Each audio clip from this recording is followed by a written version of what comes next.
Gabby Hayes at last speaks out about the birth of Randolph Scott Gabby Hayes on May 7. George Francis Gabby Hayes 1885 at Stanard's New York's Hayes Hotel. He was the hamlet of York, which is close to Wellsville.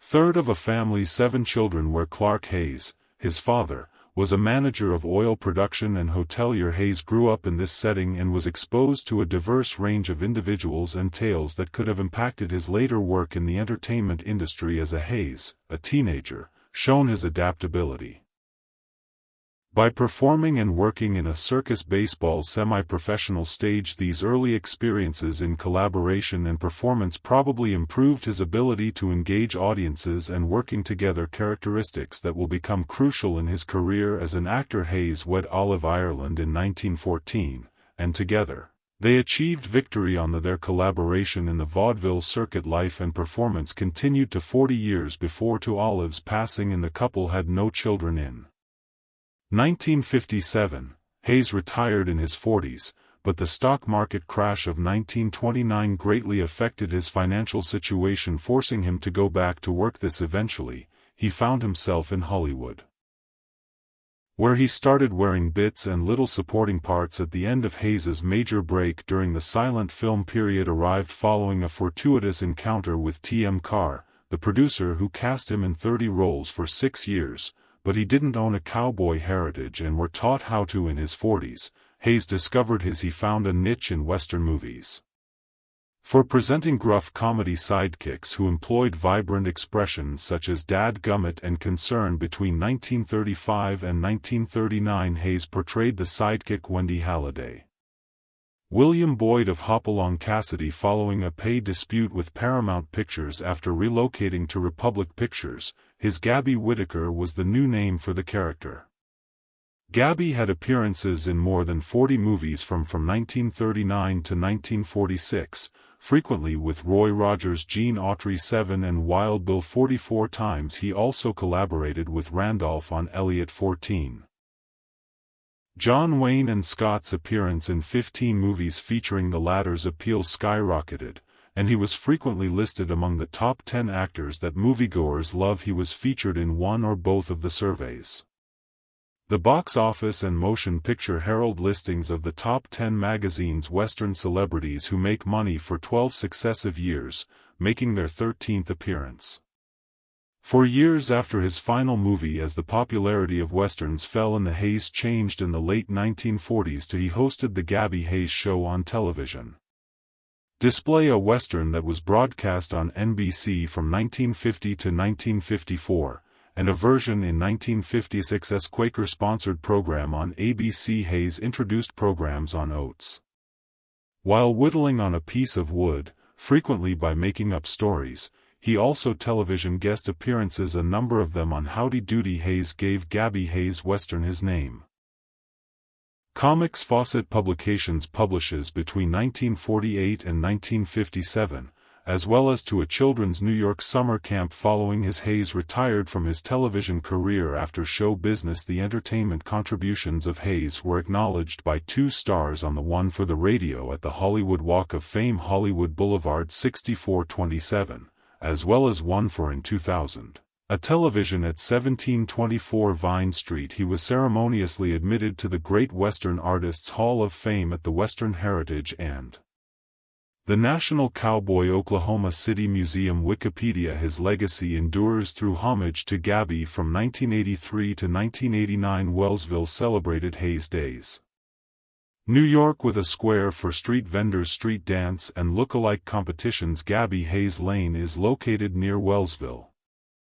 The Gabby Hayes Memorial. Since 1969 there has been a trout fishing tournament every year in Kettle Creek, Pennsylvania, commemorating the first day of Hayes's recollection in trout season. Moreover, Hayes' collaboration with to honor Roy Rogers, the Roy Rogers Gabby and Roger Hayes honor Winchester rifle, a limited edition weapon embellished with nickel and 24-karat gold. Honoring their legendary status in a tribute to American Western lore was given to Gabby Hayes in a number of artistic and kind manners well after his prime in television and movies, highlighting his persistent reputation as one of Hollywood's favorite and most identifiable sidekicks. Among the most noteworthy tributes was the use of sarcasm and parody in The Blazing. A 1974 Mel Brooks Western comedy supports the picture, which is renowned for its witty humor and light-hearted parody of traditional Western tropes. Had a character that was obviously based on the actor and director Hayes' Jack Starrett, who showed up beneath the Claude Ennis Starrett Jr. is credited with portraying. This tribute figure is a grizzled bearded with a lively townie named Gabby. Johnson was the epitome of the inflated frontier, a hoarse voice, and mannerisms dialects that were distinctive to the character played on television by Hayes gives an impassioned but mostly rambling speech to mobilize the community's persons, a conscious reference to the type of Hayes's colorful, meandering rants were renowned for appearing in numerous B-westerns. The comedy gold is reached when David the town's mayor, played by Huddleston, reacts with genuine excitement. "Now who can argue with that?" we said. Praising it as a true frontier. This scene is brilliantly nonsensical. Captures the impact of Hayes's turning his recognizable look into a humorous Americana while recognizing his profound origins in Old West mythology. The legend of Gabby Hayes was also revitalized in animated form with the 1999 Pixar movie and Toy Story 2, The Fictional Universe. Stinky Pete, the character Kelsey Grammer's voice as a prospector, is a blatant homage to Hayes. Foul-smelling Pete is shown as one of the figures from Woody's Roundup, is a vintage marionette TV program that imitates the 1950s. The show Pete features children's westerns, plays a crucial function in providing comic relief, much in keeping with Hayes's outstanding performances that are distinguished by fractures in eccentric conduct and a rugged Hune appeal. Yet the plaything of Stinky Pete is an unexpected deviation from expectations. In contrast to his silly TV character, the toy itself is philosophical, eloquent, and intelligent. This contrast can occasionally be menacing. Between the on-screen character's off-screen intelligence and goofiness make subtle allusions to Gabby Hayes's personal life, since Hayes was regarded as a good read. A long cry from an articulate man in real life from the clumsy, toothless, and rude roles that he frequently played. By incorporating this subtlety into a kids' movie, Pixar made a shrewd and a multifaceted homage to Hayes, recognizing both his legendary film picture and the more nuanced individual behind the cultural influence of the beard and hat. Hayes continued into the night as well. Television with Johnny on The Tonight Show. The Carson program dominated the American. Hayes was on television for decades. Assumed the role of Carson himself during among the powerful Carson art players' drawings. In this specific sketch, Carson wore the outfit, twanging his voice and facial expressions that brought up memories of Gabby Hayes acting in the opposite direction compared to Roy Rogers, Hayes's legendary Western common co-star in the heyday of the sketch and the cowboy movie, was both an amusing parody and a deferential reference to the sentimentality that Hayes evoked in aficionados of the genre, as the show demonstrated noteworthy enough to be included in the comedic classics of Carson are syndicated. Assemblage of the most cherished skits from the tribute to Carson on The Tonight Show illustrates how Hayes' reputation was immediately identifiable and kept on bring up happy recollections from decades after his retirement from performing outside of television and movie. Gabby Hayes received actual recognition for celebrations of life held by the community of New York's Wellsville, where he had spent a period of his youth between 1983 and 1989. Every year, the town held Gabby Hayes Days.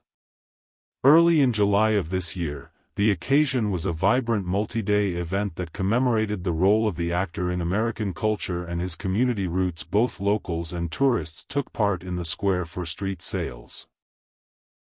Contests for dancing and lookalikes were children and adults alike clad in complete Gabby Hayes outfit, including 10-gallon hats with fringe and white beards vests. The celebration became a morally sound homage to Hayes' cinematic heritage, as well as to small-town Americana itself. Ultimately brought about the incident Combined with Wellsville's yearly mid-July balloon rally, a wider population celebration using hot air releases of balloons and other celebrations throughout Gabby Hayes' lifetime progressively disappeared from the calendar, though the actor's legacy is preserved in the in Wellsville. A street has his Gabby Hayes Lane's name, guaranteeing that his relationship to the town and his position in popular culture is not forgotten. Through these many homages, from characters from sarcastic movies and animation toys to comedic sketches on television and neighborhood celebrations, it's evident that Gabby Hayes made a significant impact on Americans. He was a source of amusement and folk memory. He was more than simply a sidekick. Emblem of the tough, witty, and devoted Western, generations and archetypes have kept honoring that heritage in both sincere and loving satire. Remembrance of decades of classic Western movies have conjectured regarding the relationships behind the scenes between several of the most recognizable cowboys in Hollywood. Two of these legends were tall George "Gabby" Hayes, the unkempt figure, charming sidekick with a distinctive beard, as well as Randolph Scott's gruff voice, stoic, clean-cut leading man, who delivered honesty and the Silver's rough appeal screen. Even though they were seen in the same six-shooters movie world and dusty paths, the characteristics of the off-screen connection persisted. A mystery up until this point. In an uncommon and insightful interview conducted late in his, Gabby Hayes finally talked about her life.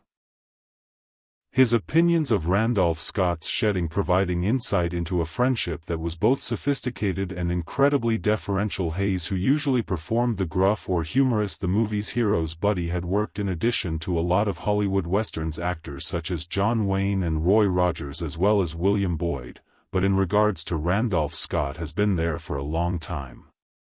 Silence, whether it's professional or not, discretion or individual choice, was never clear. Hayes started out by explaining Scott is a gentleman by nature, and in spite of Scott's on-screen character as Hayes, a tough cowboy, showed that Scott was off-screen quiet, reflective, and surprisingly, he wasn't the type to brag, he said quietly, or make oneself the center of attention. Hayes said he let his art speak for itself.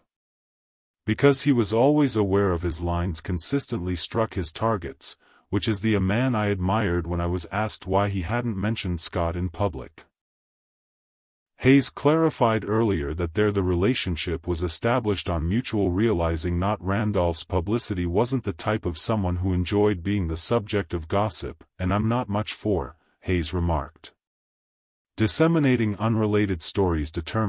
But enough time has now gone by and people must be aware of the type of character he indeed.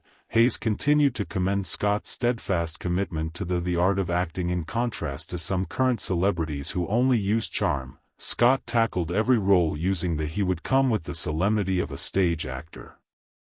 Should get up early, stay late, and assist the young actors relax, but he wasn't merely silently, he was a hero, acting like one. Effortlessly. But Hayes also provided an uncommon look into Scott's personal life, pointing out that the actor was he alluded to thoughts and more subdued passions.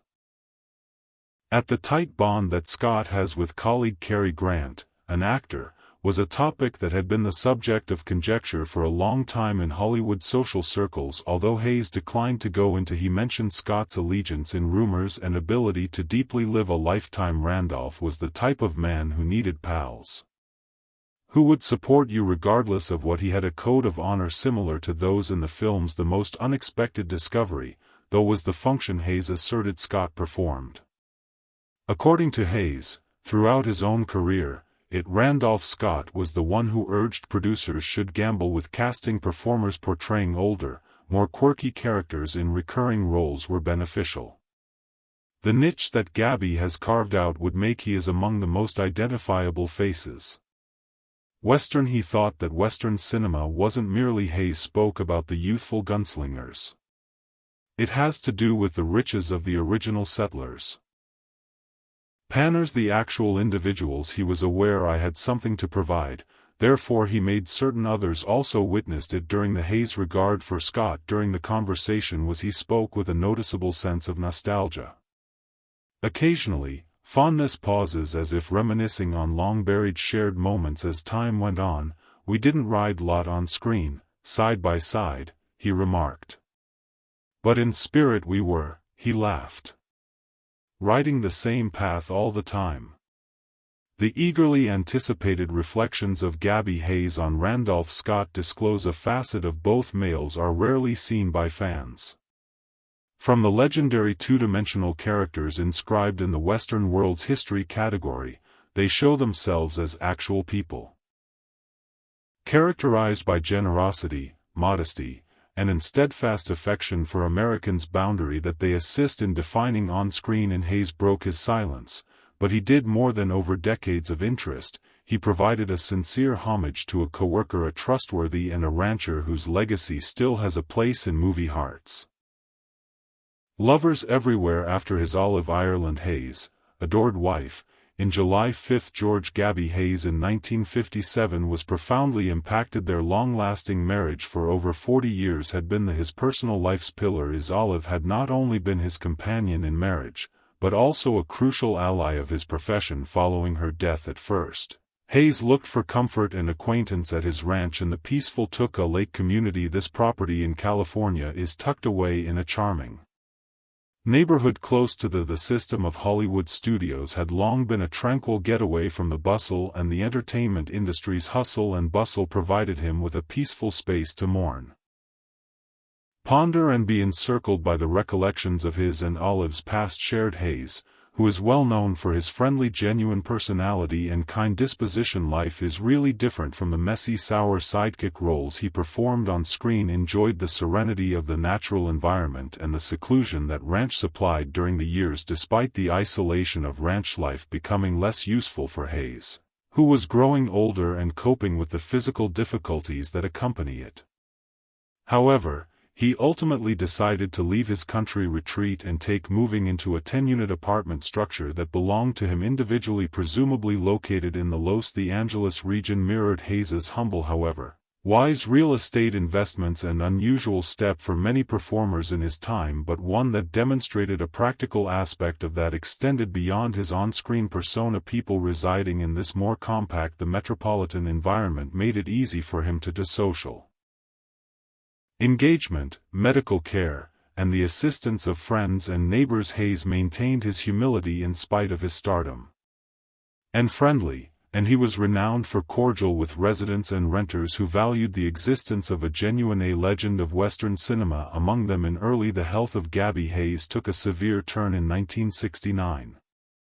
Decline. He was brought to St. Joseph's, Burbank, California hospital, reputable medical center renowned for assisting a number of celebrities in Hollywood. Over time, the reason behind his complications led to hospitalization associated with heart disease, prevalent ailment in senior citizens, especially those belonging to Hayes' generation. Despite getting all-encompassing care, his situation persisted in decline. Following a few weeks in the Hayes died quietly at the hospital on February 9. His passing in 1969 at the age of 83 signified the conclusion of a period for many fans who have watched him grow up in innumerable the 1930s and 1940s westerns, where he had established himself as the humorous sidekick to celebrities such as Roy Rogers. John Wayne Hayes and Randolph Scott's The Wooded Lawn serves as the last resting spot.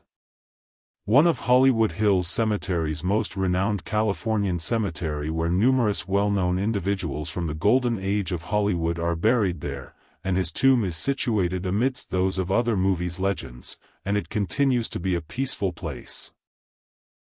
Tribute for lovers of vintage westerns. Loves old movies, even if he had a lengthy since stopped making movies at the time of. After passing away, Gabby Hayes left behind an enduring influence in American popular culture as the recognizable sidekick with whiskers whose rough exterior was usually hiding a heart of gold. His death was lamented not just by his movie co-stars' business, as well as by generations of admirers who recalled him with affection as a charming silver screen fixture.